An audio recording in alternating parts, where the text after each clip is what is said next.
नमस्कार दोस्तों, उदय न्यूज में आपका स्वागत है। जय हिंद, जय भारत, जय निषाद राज और जय भीम सभी दोस्तों को। जैसा कि आज हम एक नए टॉपिक पे बात करने के लिए यहाँ पर तैनात हैं कि बिंद, निषाद, केवट और कश्यप, साहनी, ये जो भी जातियाँ हैं उस पर हम चर्चा करने के लिए हम कुछ समय के लिए तैयार हैं। जिससे हम यूपी में, अगर यूपी की बात करें तो हर ज़िले में 75-76 ज़िला है। सभी ज़िले में बहुत ज़्यादा मात्रा में ये जातियाँ पाई जाती हैं, लेकिन अगर सामाजिक और राजनीतिक और आर्थिक दृष्टि से देखें तो ये बहुत पीछे हैं। इसका प्रमुख कारण यह है कि शिक्षा। अगर आपके पास शिक्षा नहीं है तो आप बहुत पीछे रहेंगे, क्योंकि सोचने और समझने और तर्क करने की शक्ति आपके पास नहीं रहेगी तो आप पीछे रहेंगे। दूसरा ये है कि जैसे अगर आज बात की जाए तो पहले जो यादव की बात करें, चाहे जो प्रेजेंट टाइम में अब उपजातियाँ लिखी जाती हैं, गौतम पहले चमार के नाम से लिखी जाती थी, लेकिन कहीं न कहीं वो जातियाँ शिक्षा के विषय में बहुत आगे गई। आज वो बहुत आगे हैं। उनका अगर गौतम की बात करें, चमार की बात करें तो काशीराम उनके बीच में आए एक ऐसे मसीहा थे जिन्होंने घर घर जा कर के सभी अपने भाइयों को शिक्षा दिया कि सामाजिक और राजनीतिक और आर्थिक आपको कैसे मजबूत होना है। उन्होंने बहुत ही संघर्ष किया। आज उनका समाज बहुत आगे है। और ठीक उसी प्रकार अगर यादव भाई की बात करें तो वो भी काफ़ी आगे हैं। उनके कुल में राम मनोहर लोहिया और धरतीपुत्र और पूर्व मुख्यमंत्री माननीय मुलायम सिंह यादव पैदा हुए, जिन्होंने यादव समाज को आगे ले जाने का कार्य किया। उसके बाद आज उन्होंने भी सरकार कई बार बनाया। और चमार की बात करें, उन्होंने भी सरकार बनाया, मायावती जी, सुश्री मायावती। अगर बिंद समाज की बात करें तो ये बहुत पीछे हैं। इनके बहुत से नेता बहुत सी पार्टी बना के तैयार किए, लेकिन कोई भी पार्टी आज तक उभरी नहीं है। इसका प्रमुख कारण यह है कि ये संगठित नहीं है, संगठन में नहीं है। ये अपने नेता को अपना नेता नहीं समझते हैं। ये चंद पैसों में बिक जाने वाली जात हैं। ये नहीं समझते कि हम 500 के चक्कर में अपने भविष्य 5 साल बर्बाद करते हैं। अगर 5 साल दिन पड़ता है 3 रुपये 65 पैसा, तो हमें बहुत तर्क करना है इन जातियों पर।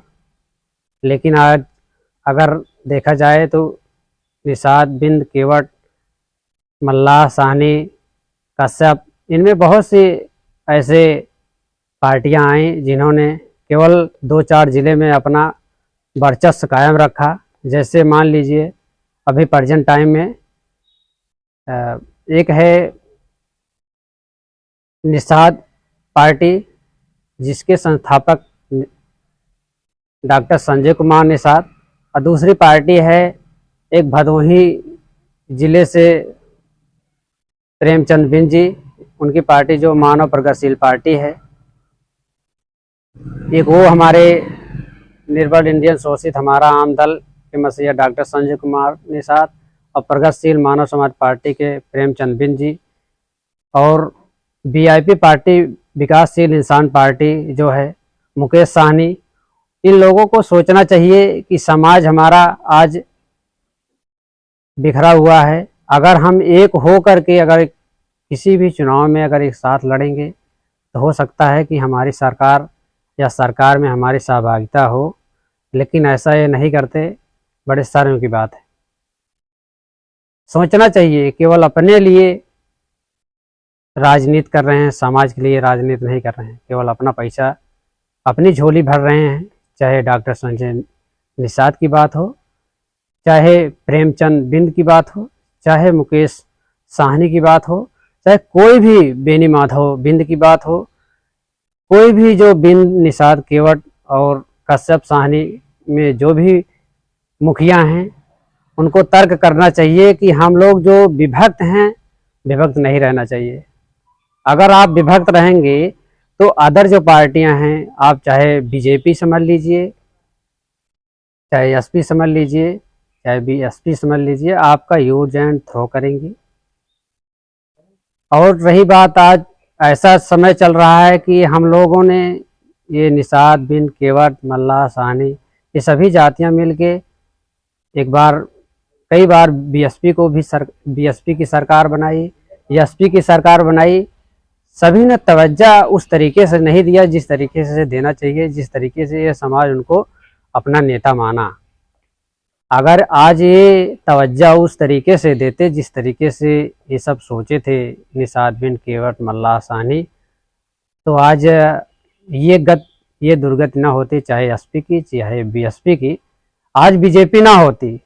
लेकिन इन सब के कारण, इन सब मुखिया के कारण आज बीजेपी बार बार सत्ता में आ करके और शिक्षा के विषय पे ना कुछ ध्यान देते हुए, और जो पढ़ रहे हैं लड़के उनके भविष्य को गर्त में ले जा रही है। इस पे तर्क करना चाहिए। जब तक आप तर्क नहीं करेंगे तब तक आप गर्त में जाएंगे। तर्क करना स्टार्ट कर दिए, गर्त से आप बाहर चले जाएंगे। तो तर्क करना चाहिए, एक नए सिरे से इन सभी पार्टियों को एक साथ मिलके चुनाव लड़ना चाहिए, ताकि 2024 में पता चले कि जो भी निर्बल और शोषित जो समाज है, चाहे यादव हो, चाहे चमार हो, चाहे केवट हो, चाहे बिंद हो, चाहे कोई भी हो, अगर एक साथ ये सब मिलके अगर चुनाव लड़ेंगे तो मुझे पूरा यकीन है कि 2024 में इन सभी की पार्टी रहेगी। मुझे पूरा विश्वास है। लेकिन ये सभी जो नेता हैं, ये सब केवल अपना जेबा भरने के लिए चुनाव में आते हैं, चुनाव लड़ते हैं और आपस में हम लोगों का भाईचारा और व्यवहार खत्म करते हैं। ये नहीं करना चाहिए। जब समाज की बात आए तो सभी को एक साथ रहना चाहिए, क्योंकि तुम्हारा राष्ट्रगान तुम्हें कहता है, जिस देश राष्ट्र में जन्म लिया, बलिदान उसी पर हो जावे, बलिदान उसी पर हो जावे। मेरी समझ में ये नहीं आता कि कैसे कैसे अपने बिंद, निषाद, केवट, मल्लाह, साहनी में आज महापुरुष हैं कि जो अपने राष्ट्रगान की हल्का सा पालन नहीं करते हैं कि उनका राष्ट्रगान क्या कह रहा है कि तुम जिस कुल में, जिस समाज में, जिस देश में पैदा हुए हो, उस समाज को, उस देश को, उस जात को ऊपर ले जाने का कर्तव्य तुम्हारा होता है। तुम्हारा हक, तुम्हारा सब कुछ होता है। जब तक तुम नहीं चाहोगे कि हमारा सम्मान पूरे समाज में हो, कोई तुम्हारा सम्मान करने वाला नहीं है जब तक तुम नहीं चाहोगे। इसलिए मैं सभी से विनम्र निवेदन करता हूँ कि आप जहाँ कहीं भी रहें, लेकिन अपने समाज की बात ज़रूर एक बार करने की कोशिश करें। और सभी तो पार्टियाँ, सभी पार्टी लगी हैं कि तुम्हारा वोट ले करके वो अपना मान सम्मान बचाती हैं, अपना हक अधिकार लेती हैं। लेकिन ये जो निषाद और बिंद, केवट, साहनी, मल्लाह, ये सब कश्यप हैं, ये सब का मान सम्मान, हक अधिकार तुम्हारा वोट लेकर वो अपना मान सम्मान, अधिकार, हक सब लेती हैं। ये समझना चाहिए। और रही बात संविधान की, तो संविधान चाहे खतरे में हो, चाहे जैसे हो, लेकिन हम इतना जानते हैं कि संविधान कभी भी खतरे में नहीं जा पाएगा। ये मेरा संकल्प है। ये निषाद समाज की पूरी एक मैं संकल्प ये लेता हूँ कि हो सकता है कि संविधान, अगर आप सब लोगों को, अदर पार्टी को लगता है कि संविधान खतरे में है, तो मैं ये नहीं मानता हूँ कि संविधान खतरे में है। क्योंकि सभी पार्टियों में हम लोगों ने वोट दिया, चाहे समाजवादी पार्टी हो, चाहे बसपा हो, चाहे कांग्रेस हो। जब इनकी सरकार रहती है तो संविधान खतरे में नहीं रहता है। जब हम किसी अन्य समाज के साथ चले जाते हैं और किसी और के साथ चले जाते हैं, तो हमारे समाज के बीच में आकर के सभी लोग, चाहे यादव भाई हों, चाहे चमार भाई हों, चाहे अन्य भाई हों, सभी एक आकर कहते हैं कि संविधान तुम्हारा खतरे में है। तुम किसके साथ हो, आप उनके साथ ना रहो, बीजेपी के साथ ना रहो। आप उस संविधान को खतरे में ला रही है। तुम्हारा हक अधिकार तुम्हें जैसे पहले थे वैसे छुआछूत के नज़रिए से देखने लगेंगे बीजेपी के लोग। लेकिन मैं ऐसे विश्वास करता हूँ कि जो हमारा मान सम्मान पहले नहीं बसपा के लोगों ने किया, कांग्रेस के लोगों ने किया और सपा के लोगों ने नहीं किया, लेकिन आज बीजेपी के साथ हम लोग हैं, निषाद पार्टी के लोग हैं, उनका मान सम्मान हक अधिकार धीमे धीमे मिल रहा है।